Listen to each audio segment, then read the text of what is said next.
সার্জি সালাম, আপনি আপনি দেখুন, একটা স্পষ্ট কথা বলি, শুনে ভালো লাগবে। ভিডিওটা পুরোটা দেখবেন, তাহলে বুঝতে পারবেন কথাটা। ইমান কিভাবে আনতে হয় তার একটা প্রক্রিয়া বলি।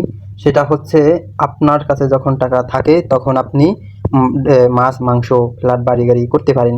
ঠিক সেম, আপনার যখন ইমান আনবেন কোরআনের সমস্ত আইন মেনে, তখনই আপনি যেন নামাজ রোজা হজ জাকাত খরচ সমস্যা হবে না। একবারে সিম্পল কথা। ইমান কি? ইমান হচ্ছে কোরআনের সমস্ত আইন মেনে চলার নাম হচ্ছে ইমান। এখন আপনি দেখুন তো ইমান আনছেন কিনা। আপনার দেশ চলে সুদ দিয়া, ব্যাংকের প্রত্যেকটা ব্যাংকে সুদ আছে, প্রত্যেকটা সেক্টরে দুর্নীতি আছে। সরকার পার্লামেন্ট চালায় ব্রিটিশের আমলের আইন দিয়া, কোরআন দিয়ে চালায় না। সরকারি প্রশাসন চলে ব্রিটিশের আইন দিয়া। দেখুন তো আপনার ইমান ইমান আছে কিনা। দেখুন, আপনার দেশে দর্শন চলছে, আপনার দেশে সে নারী হত্যা চলছে, পুরুষ হত্যা চলছে, তা ফানি এইভাবে যে করা হচ্ছে, ফানি ফানি ভাবে অনেক ধরনের দুর্ঘটনা হয়ে যাচ্ছে। হ্যাঁ, এগুলো কোরআনের বিরোধিতা চলে। যেমন এক হুজুরে বললো, ফানি ভিডিও করে কথা কেটে কুটে এক ধরনের ইসলামের বিরোধী কথা বলা হচ্ছে। এটা কি? এটা কোনো ইসলামের মূল ধারা? ইসলামের সঠিক কথাটা তুলে ধরা হচ্ছে মেইন উদ্দেশ্য। মিডিয়া দিয়ে আপনারা খারাপ কিছু প্রচার করেন, ভালো কিছু না। ভিউ ব্যবসা করে, অথচ ইসলামের বিরোধিতা করে। দেখেন আপনার ইমান আছে কিনা। আপনি আরো বিভিন্ন জায়গায় দেখেন, কোরবানি একটা সুন্নত, সেটাকে মানেন। তারপরে হজ করা সুন্নত, সেটাকে মানেন। আবার দেশের অন্যান্য বিষয় সব মানেন। কিন্তু কোরআন দিয়ে দেশ চালানো হোক, কোরআন দিয়ে আইন প্রতিষ্ঠা হোক, কোরআন দিয়ে সব কিছু প্রতিষ্ঠা করা হোক, এটা আপনারা মানতে রাজি না। হ্যাঁ, আপনার সব মানেন, কিন্তু কোরআন দিয়ে দেশ চালানোর লাগবে, দরকার। এটাতে ইমান। এটা না হলে যে আপনার নামাজ রোজাই দরকার নাই, কিন্তু এটা আপনার মান না। আসলে মনে হয় আপনি ইমানের জন্য না, আপনার মানুষকে দেখানো নামাজ পড়েন।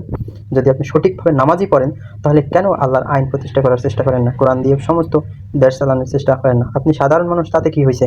আপনার সাপোর্ট, আপনি দুটো কথা মানুষকে বলতে পারেন। ইমান কি? কোরআনের সমস্ত আইন মেনে চলার নাম ইমান। এইটা মানতে হবে, এটা মাস্ট বি, মানতেই হবে। এটা যদি না মানেন, তাহলে আপনার এই নামাজ হজ জাকাতের কোনো দরকার নেই, আপনি কাফের। ঠিক আছে? আপনি যদি এইগুলা যদি মুখ থেকে দুইটা মানুষকে না বলেন, দুইটা সেটা মানুষকে না বোঝান, এই ইসলামের দাওয়াতটা যদি মানুষকে না দেন, তাহলে তো আপনার ভিতরে যে মুসলমানের যে তামান্না, ঠিক আছে, মুসলমান হওয়ার যে যুদ্ধ করার যে একটা তামান্না, বা মুসলমান হওয়ার যে তামান্না, এটাই আপনি লালন পালন করেন না। আপনি প্রতিদিন 5 জন মানুষকে বলেন না, ইমানের দাওয়াত দেন, কোরআনের সমস্ত আইন মেনে চলতে হবে। একটা ভোটের মাধ্যমে হোক, একটা কথার সাপোর্ট হোক, 10টা টাকা দিয়ে হোক, যেভাবে হোক এটাকে সাপোর্ট করতে হবে। এটার বাইরে আপনি যাইয়েন না। আপনারা আছেন এক একটা দল নিয়ে, কোরআনের কথাই বলে না যারা, হ্যাঁ, কোরআন দিয়ে দেশ পরিচালনার কথাই বলে না, তাদেরকে সাপোর্ট নিয়ে আছেন। আপনারা টাকার জন্য ইসলামকে বিক্রি করে দিতে দ্বিতীয়বার ভাবেন না। এইভাবে ইমান নয়। ইমান হচ্ছে এক কথা, এক গান, এক সুর। সেটা হচ্ছে আল্লাহর কোরআন দিয়ে সমস্ত জিনিস চালাইতে হবে, এটাই ইমান।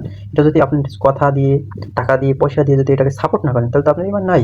আপনি সাধারণ মানুষের জন্য আপনি দুর্বল মনে করেন যে আমার একটা দুইটা কথা কি হবে। হ্যাঁ, আপনি এই মেসেজটা সারা মানুষের কাছে পৌঁছে দিবেন। দৈনিক 5টা মানুষকে বলবেন যে কোরআন দিয়ে সমস্ত জিনিস মেনে চলার নাম ইমান। এটা যদি না করেন, তাহলে আপনার কোনো নামাজ রোজা কিছু কাজে আসবে না। কাজে এটা মাস্ট বি, এটা মানতে হবে, করতেই হবে। এইটা শেয়ার করে সবাইকে ছড়িয়ে দেবেন। এইটাই হচ্ছে ইসলামের একটা মূল নীতি।